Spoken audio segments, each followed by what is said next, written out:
If you enjoy what you hear here today, please consider supporting me on my Patreon page. Every dollar helps, and you get to see content that you won't see here. Hey guys, up for some Christmas in March? Again? No? Well, like last time, too bad, that's what we're getting. Chapter 9. Flashback. The Changeling Seasons. The Badlands Hive. 9 years ago. Hearth-swarming Eve. Are you sure about this? Queen Chrysalis asked, concern evident in her voice. She walked up behind her daughter, who was sitting at the desk in the corner of her room, and looped her forelegs around her. You've asked me that so many times in the past month, Princess Twilight Sparkle responded with a roll of her eyes. I already told you I am. But on Hearth-swarming, surely you should be with them. I'm going to miss them this Hearth-swarming, yeah, but I want to be with you, Twilight stated, leaning her head back and giving her mother a light nuzzle. We've missed this time together for so long. I intend to start making up for it right now. Her voice was sincere, but she still sighed, putting down the photo album she had been examining, a gift full of family photographs from previous Hearth-swarmings. Still, I wish you didn't have that meeting with Queen Vulgaris the immediate day after. Maybe next year we can all celebrate it together in Canterlot. Chrysalis, just for a moment, had a knowing smirk on her face that she quickly wiped away. Well, that's the issue with Vulgaris. She doesn't celebrate Hearth-swarming. Neither do you, Twilight jabbed. Chrysalis chuckled. I do now. Besides, I bought you those gifts throughout the years, leaving them on your doorstep when the day would come about. She slipped away and sat down beside her daughter's seat. True, Twilight mused. But being with you beats all of that. Well, aren't you sweet? Chrysalis teased, pulling her into a side hug. Bet you never thought you would say that directly after the wedding. Oh, shush you, Twilight said, playfully batting Chrysalis away. Still, seems to be the year of celebrating Hearth-swarming with long-lost family. Applejack and her family are spending this year at the Pies, given that they might be related. Chrysalis raised an amused eyebrow. Might? Do I even want to ask? Apparently it was quite the adventure following the revelation, Twilight stated with a chuckle. An adventure with a lot of Pinkie Pie. Then no, I don't want to ask, Chrysalis deadpanned. Twilight laughed, getting up from her seat and moving closer to her mother. She enveloped Chrysalis in a strong, loving embrace, one that the Queen returned all too gladly. You know, Twilight began, I am really glad I'm here, with you. Chrysalis smiled lovingly, nuzzling the top of her daughter's head. And I'm glad you're here too. And I've got something for you. Twilight dislodged herself from Chrysalis, giving her a curious look. And what might that be? Chrysalis smirked, walking towards the doorway while motioning for Twilight to follow. Once they were out in the hallway, the guard outside saluted their queen and princess as they went, the two giving respectful nods in return. They proceeded off and away from the bedroom, traveling down various hallways, passing many changelings as they went. The route they were taking was one Twilight very much recognized. It was the direct route to the throne room.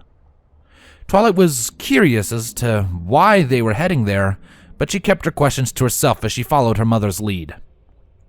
Finally, the two of them found themselves outside the large double doors to the throne room. Chrysalis stopped by the doorways and motioned Twilight to open them. What?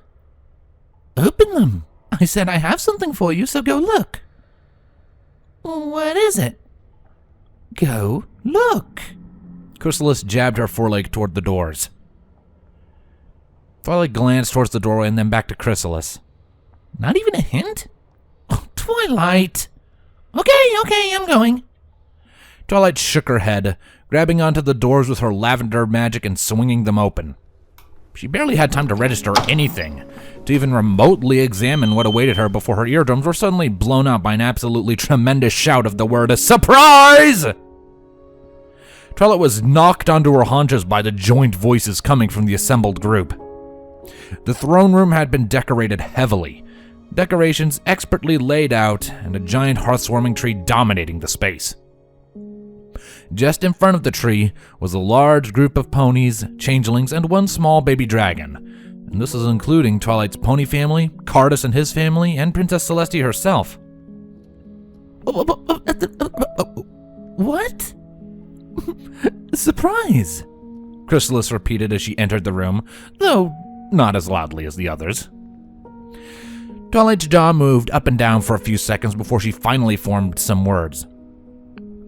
Mother, what is this? Well, since Vulgaris was keeping me from coming to Canterlot, I decided to bring Canterlot to us, in a manner of speaking.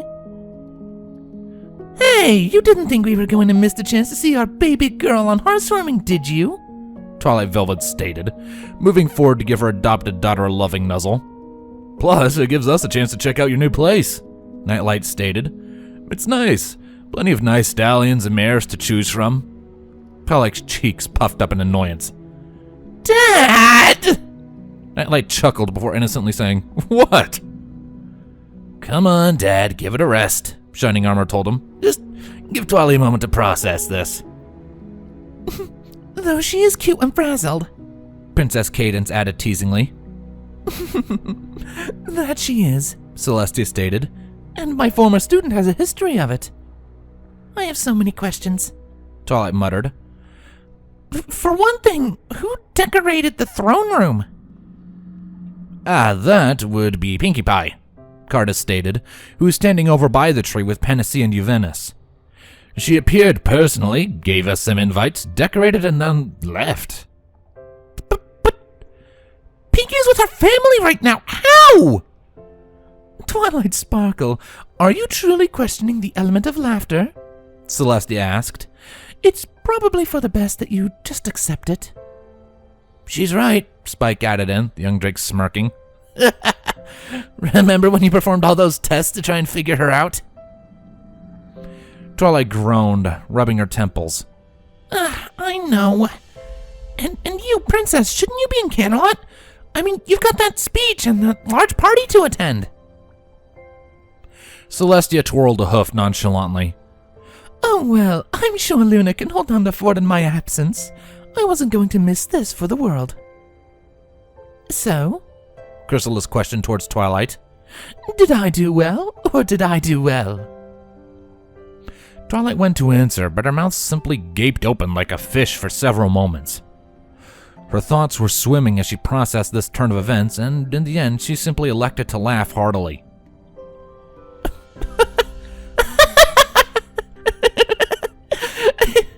It's perfect, Twilight stated. All that's missing are my friends, but they have their own families.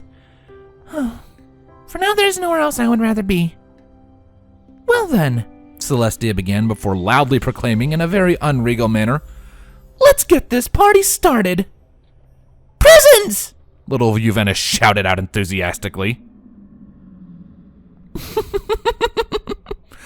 Ponies open them on hearthwarming day, dear.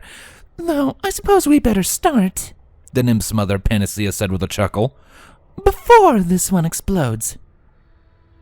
And so, that night and the following, Twilight Sparkle spent hearthwarming with family and friends. It was all she could have hoped for and more. And the next year they would repeat the festivities, only this time it would be hosted by Nightlight and Twilight Velvet in their own home. Princess Twilight's friends and family, she would never trade any of them for anything, both changeling and pony. However, when the third year came about, there was one notable absence. Princess Twilight Sparkle had become Queen Twilight Sparkle. It was an absence that would never be filled. But the two hearthwarming she had experienced with them all would be events she would hold close to her heart until the end of her days. The fire of friendship truly lived in her heart, and as long as it burned, they would never drift apart.